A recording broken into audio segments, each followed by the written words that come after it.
John Dow, formerly the Conversation Coach here, back with another live streaming video.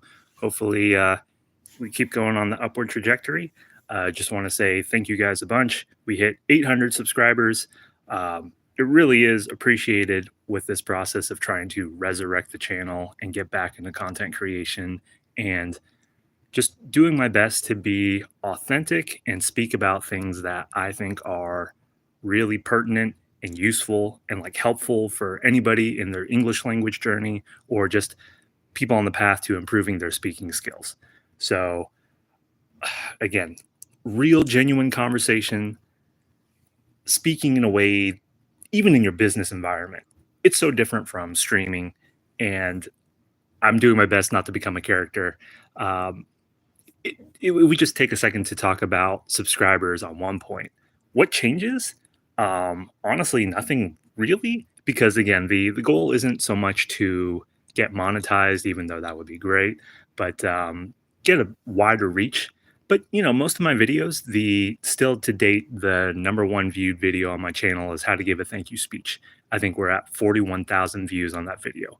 Most of the people who watch that video don't subscribe to that channel, and that's okay because maybe all they needed was help on that speech itself. But whether you subscribe or not, whether you're watching live or watching this on the video on demand, the VOD, you can always ask questions. And if I'm able to respond to it and give something that I think is useful to help you out, I will. It seems like live streaming in this way hits a little bit better than when I'm using OBS on my computer. So just giving it another go. 1 week isn't really enough of a good sample size to really decipher the data in any meaningful way. But it seems like it was a success, even with the holiday week. Maybe in a way, people being at home, getting tired of family, staying holed up in their room, they're looking for something else to do. And that aligned where people were hopping on the live stream. Maybe that's the takeaway. Maybe it was just like the content in that video was so good. So what did we talk about? We talked about the vocabulary trap. We talked about the pronunciation trap. Vocabulary trap has been repurposed into a scripted, narrated video, and that seems to have taken off okay. Again, small sample size. I don't know if I should be shifting my content to more prepared, scripted, and narrated videos, or if it's better to just speak off the cuff like this, because even though live streaming is still not a one-to-one representation of who I am when I'm speaking to people in person, it's a little bit clearer than reading off something and going line by line, paragraph by paragraph. But we'll keep tinkering is the main thing. So, talk is cheap if I promise that, one video every week, 2 videos every week. I hope that can be the case. Sticking so far, we're 9 live streams in on each Sunday. I think the Sunday dedication is a more recent thing, but hey, we're 9, hopefully hit 10, 10, 20, slowly snowballing in that way. So hope everybody had a good holiday. Whether or not you celebrate Christmas or Hanukkah or Kwanzaa, any of these things, we're all cycling through a new year. And for a lot of people, if we talk about New Year's resolutions, I think it's going to go one of 2 ways. Hey, Fire Burnin', thanks for stopping by. Appreciate you. Hope your holiday season's going really well. People either love New Year's resolutions or they hate them. And if you hate them, I can understand how they can be frustrating. Maybe you don't like hearing other people go on and on about them. A lot of times when people are talking about New Year's resolutions, it's always like the same couple of things that people are going over. An easy example is fitness, right? And I used to be a personal trainer, so maybe we can talk about fitness stuff in future videos. But oftentimes, even with speech coaching before, I would draw a lot of parallels with fitness, and it's probably going to come up in this live stream here. I hope you don't hate. Hey, let's see, LTU Partizanas. What's going on? Hope your holiday season's going well.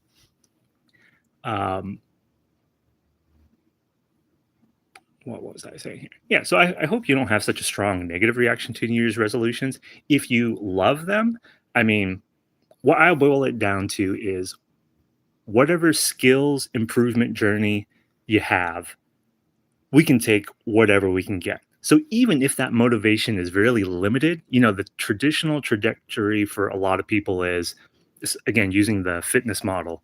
People get really hyped up in January. People still try to linger on in February, but for a lot of people by March, like they kind of fall off.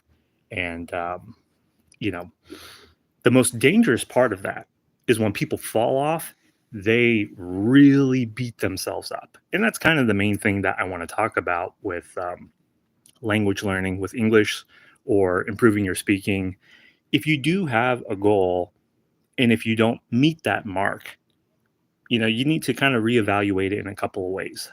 Was your goal just like too far out there, so unrealistic? Was it maybe too general? Like, let's talk about language learning or English fluency in general.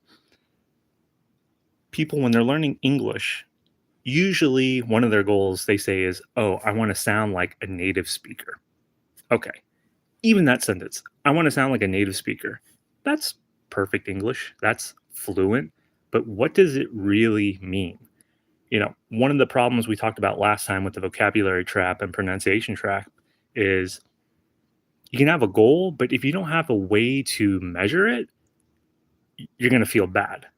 And then if you have a way to measure it and it's not really accurate, it doesn't really give you any kind of meaningful information from it, you're going to feel bad. And I don't want you guys to feel bad. I don't want you to, with a lot of this stuff, we have false positives and false negatives. So if we branch off of last week's discussion, do you want to track your language fluency by counting how many words you know? You could, but I don't really think that's going to help you. And maybe it feels good at the beginning, but as you go on, it's not going to feel as good anymore because even in your native language, I don't think you count how many words you know in your native language, right? I think you should probably broach it into what kinds of situations, right? Like what can you do in the language? To me, that's always like the real motivating, like I conquered it, like I overcame that. So even when I don't know the word, even if I don't know the vocabulary, even if I can only understand like maybe 50% of the conversation, I can navigate it. I can maneuver through it. Fireburn, you are exactly right. And if we had to sum it up in another way, like you have to be kind to yourself. Like I'll go off on a detour with like fitness training for a second. Like ultimately, people need kindness and people need that support. But people are pretty quick to get frustrated, and when they get frustrated they want to hate themselves, right? What's the dialogue that goes to it? Like how could you forget that? You just learned it yesterday. How could you be so stupid? Like how many times is it going to take you? And again, you need kindness, you need support, but sometimes when people are too kind and too supportive, it doesn't register in the same way because niceness, the support, it's a slow process, right? And eventually, time goes by so quickly that uh, we keep looking for that activation moment. It's like, I learned it. I learned it for real. Now I'll never forget it. And real language learning doesn't quite hit in that way. Again, when you don't know any of the colors and suddenly you know red, blue, green, yellow, it's like, whoa, I learned those colors. But that's just kind of like memorization, right? The big thing about last week's stream is memorization and tests is a very, very different thing from, whoa, like you're in a situation and you have to use those colors in speaking. Um, Someone hit your car and they drove off and they're asking you to describe that car. Okay, was it a dark red or was it more like a purple? Do I know the word purple? So like again, the context is always going to solidify and help you in your understanding. I know how we got talking about hit and runs. Yeah, being kind and supportive to yourself. So I always think back at what kind of teacher I was in the classroom and what kind of personal trainer I was. And some people, they want someone to be really strict with them. And I just could never be that type of instructor. One, because I think it's a waste of time. Two, I don't think it's really my job. I remember having arguments with other teachers that it's not my responsibility to give you motivation. Like, I hope I can support it. I hope that sometimes I can inspire. Like, one of the big things with my coaching and tutoring process is a lot of relatability.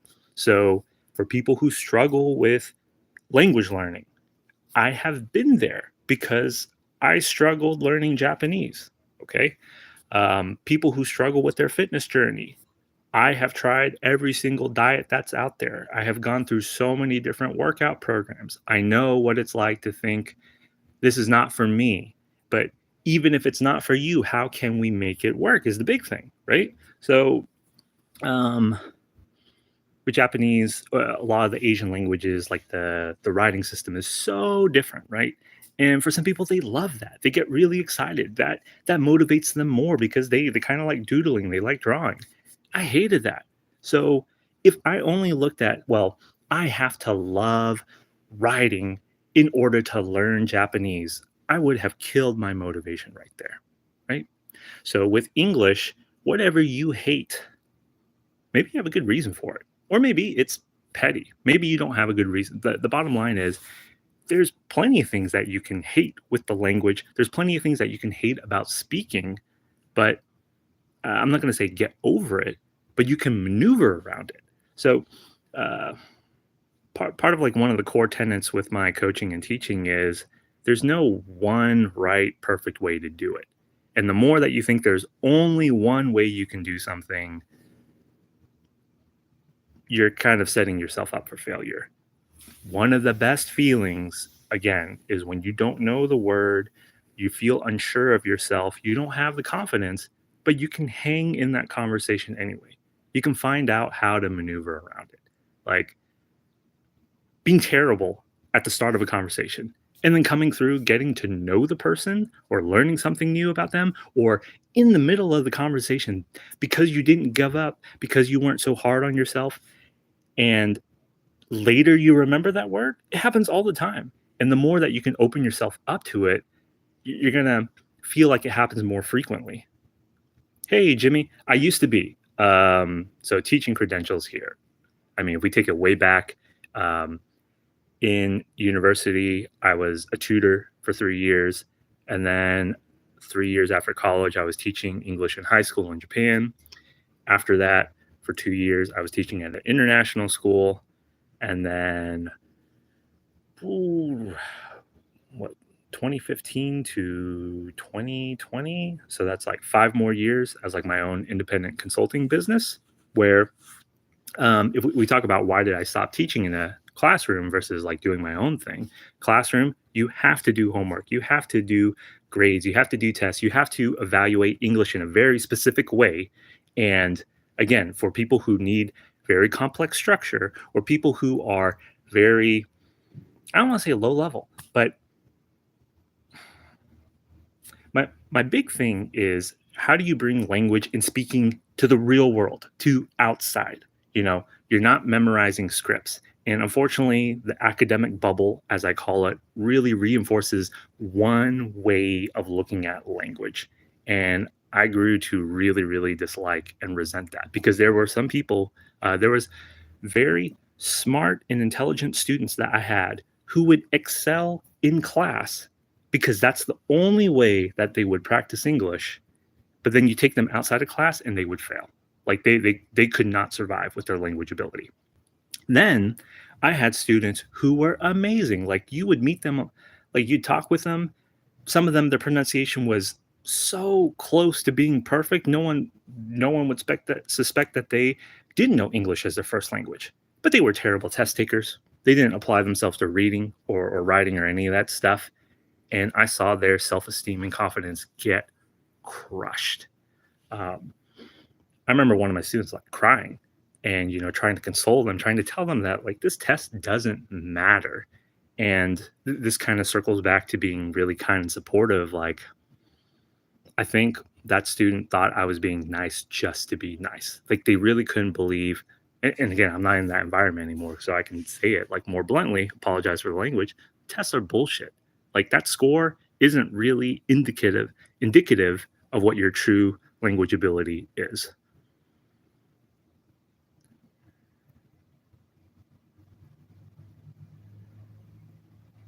Yeah, like so, Jimmy. I So that process of learning English from movies, I think you need to find the stuff that interests you.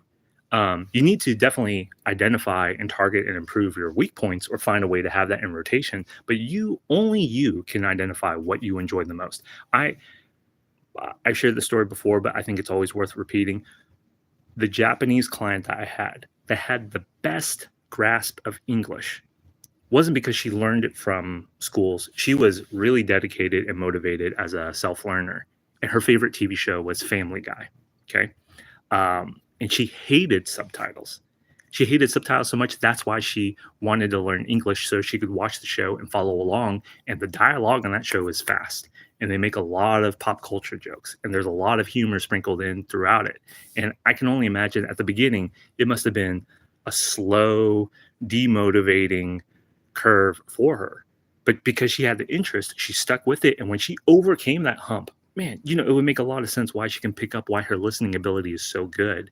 Um, yeah, just really amazing. So I am a huge fan of movies and TV shows and music even as well. But just kind of knowing the difference, probably going to be topics for future videos. There is a difference between what I call Hollywood English and like your day-to-day conversation. The thing to note is because movies and TV shows are so popular for native speakers as well, sometimes you repeat, sometimes you quote the stuff that you see because you enjoy it so much. And because we have that loop, what started off as fiction and unrealistic gets adopted by real people. And hey, it's slang, it's part of the everyday conversation.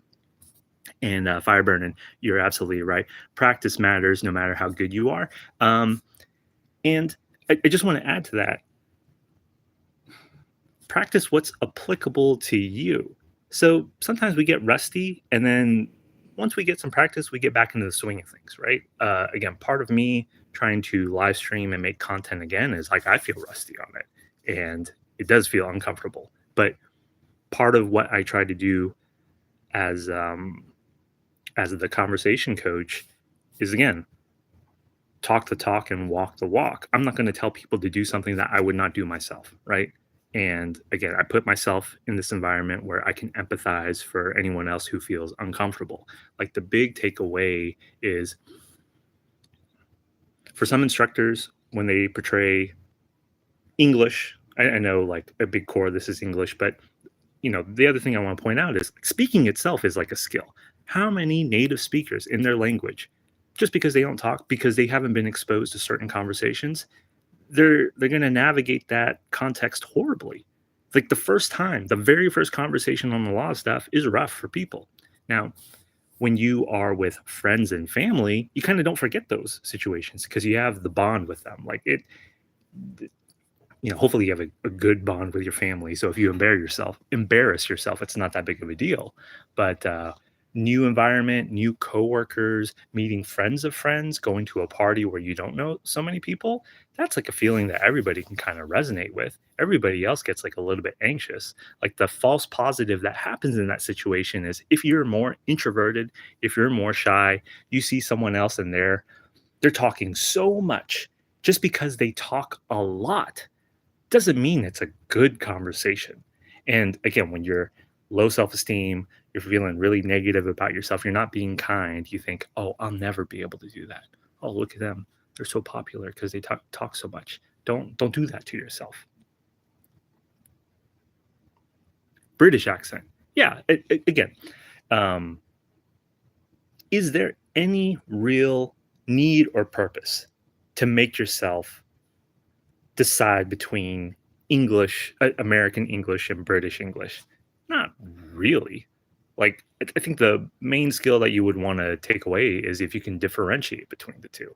Like if you listen to them and you say, oh, that sounds the exact same to me, well, I would recommend trying to listen to a little bit more. But again, for what your goals are, what you need to do and use on a day to day basis, I don't think it's really going to hurt you, right? Like it might affect you if you're trying to get food and, fish and chips versus, I don't know what we call it, fish and fries. Like you say, oh, I wanted fries and they gave me potato chips or potato crisps, I think is the British English word for what we're talking about here. Yeah. So circling back as we wind down here, another 20 minutes flew by. Again, Jimmy, Fireburn, I appreciate you hanging in the chat here. And again, anyone else who tunes into the VOD later. Your New Year's resolutions and goals, they don't have to be so grand. I've taken so many different approaches for my own speaking journey. I need to go to more social events. When I go to a social event, I need to talk to 25 people. Like I've quantified it in that way. And part of the reason why I want to urge people not to set those kinds of goals is after you do it, you don't really feel that much more satisfied. Maybe doing it once just to prove to yourself that you can do it, that's okay, right? But first of all, a good goal is going to further support and motivate you to keep going with it. So Jimmy's, maybe one of your goal is to watch even more movies. I don't know if you want to count them or not, but to me, I think that's a really good goal. Okay. And then Fireburn, if we modified your goal, so practicing more, no matter how good you are, I should say, once you reach a certain level and threshold, because I think there's like a saying that, oh, we could always continue to practice the basics. And that's true to an extent. But I think for speaking in English, basic conversations aren't going to get you anywhere. Like the easy example is, how are you? I'm fine. Thank you. And you? Like nobody ever needs to practice that again. Like start practicing conversations that you've had less familiarity with, or even just thinking about different ways that you would approach a conversation. So if you always say, hey, good morning, so good to see you, that's fluent. No problem with pronunciation, no problem with the grammar, no problem with the vocabulary. But what's one way that you could switch it up, right? Like, I think putting your mind in that direction would be a good way to go. So I think we're going to cut it here. Again, it's nice to kind of brainstorm and what's a nice way to say this? Like throw up like a first draft of a lot of these thoughts. And again, any questions that people have, I really appreciate them too. And then throughout the week, I'll probably do a more refined version of the stuff that we covered in the live.